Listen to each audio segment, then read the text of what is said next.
বর্ষার শেষে কোনো গ্রামের ধান ক্ষেতের পাশে দাঁড়ালে প্রবীণ কৃষকেরা প্রায় একটি গল্প বলেন। একসময় গ্রামের মানুষ কোদাল হাতে নেমেছিল খাল কাটতে। দিনের পর দিন মাটি কেটে তৈরি হয়েছিল পানির নতুন পথ। সেই খাল দিয়ে বর্ষার পানি নেমে যেত, আবার শুকনো মৌসুমে সেখান থেকেই জমিতে পৌঁছাতো সেচের পানি। অনেকের কাছে সেটি ছিল শুধু একটি উন্নয়ন কর্মসূচি নয়, বরং গ্রামীণ জীবনে নতুন সম্ভাবনার সূচনা। সেই গল্পের কেন্দ্রে ছিলেন জিয়াউর রহমান। স্বাধীনতার পর বাংলাদেশের গ্রামাঞ্চলে কৃষি ও কর্মসংস্থানের সংকট ছিল বড় বাস্তবতা। নদী খালের স্বাভাবিক প্রবাহ অনেক জায়গায় বন্ধ হয়ে গিয়েছিল। কোথাও বর্ষার পানি জমে থাকতো, আবার শুষ্ক মৌসুমে জমি ফেটে যেত পানির অভাবে। এই পরিস্থিতিতে জিয়াউর রহমান একটি সহজ কিন্তু কার্যকর ধারণা সামনে আনেন: মানুষের শ্রম দিয়েই পানির পথ ফিরিয়ে আনা। খাল ফেরাবে ভাগ্য।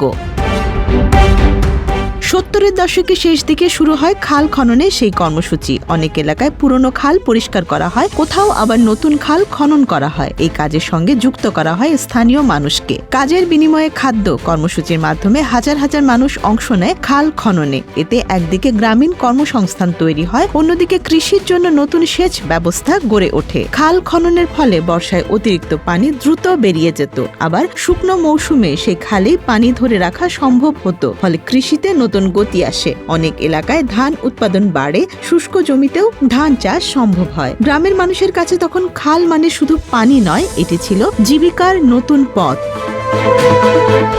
হারিয়ে যাওয়া খাল। কিন্তু সময়ের সঙ্গে সঙ্গে বাংলাদেশের বহু খাল হারিয়ে গেছে।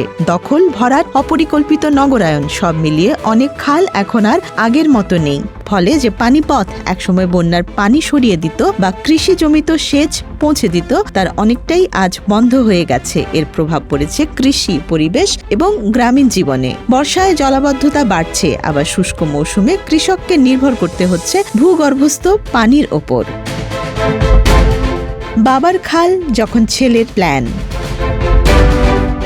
এই প্রেক্ষাপটে নতুন করে আলোচনায় এসেছে খাল খননের বিষয়টি। নির্বাচনের আগে তারেক রহমান ঘোষণা দেন, ক্ষমতায় গেলে দেশের বিভিন্ন অঞ্চলে বড় পরিসরে খাল খনন এবং পুনঃখনন কর্মসূচি শুরু করা হবে। তার পরিকল্পনা অনুযায়ী সারা দেশে প্রায় 20,000 কিলোমিটার খাল, নদী ও জলাশয় খনন বা পুনঃখনন করা হবে। এই কর্মসূচি বাস্তবায়নের সময়সীমা ধরা হয়েছে প্রায় 5 বছর। পরিকল্পনার অংশ হিসেবে প্রথম ধাপে দেশের 54টি জেলায় একযোগে খাল পুনরুদ্ধার কাজ শুরু করার কথা বলা হয়েছে। বিশ্লেষকদের মতে এটি শুধু একটি উন্নয়ন প্রকল্পের ঘোষণা নয়, বরং গ্রামীণ উন্নয়নে সেই পুরনো ধারণাকে নতুনভাবে সামনে আনার একটি রাজনৈতিক ও নীতিগত বার্তাও।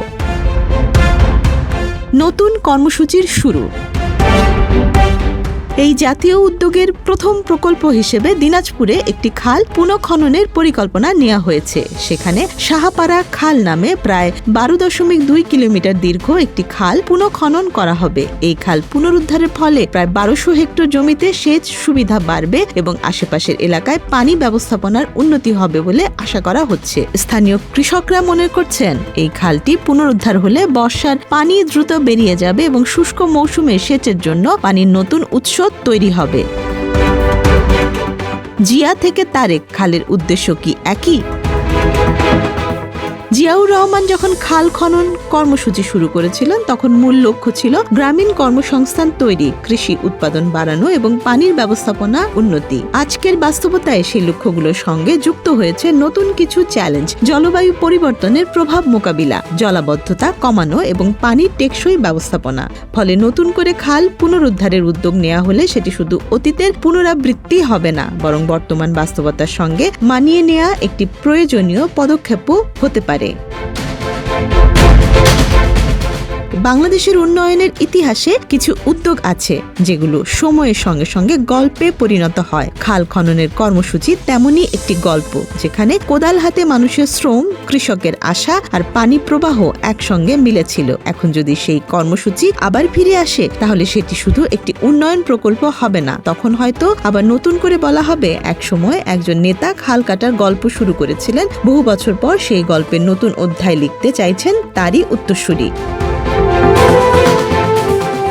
Desk report, Dhaka express.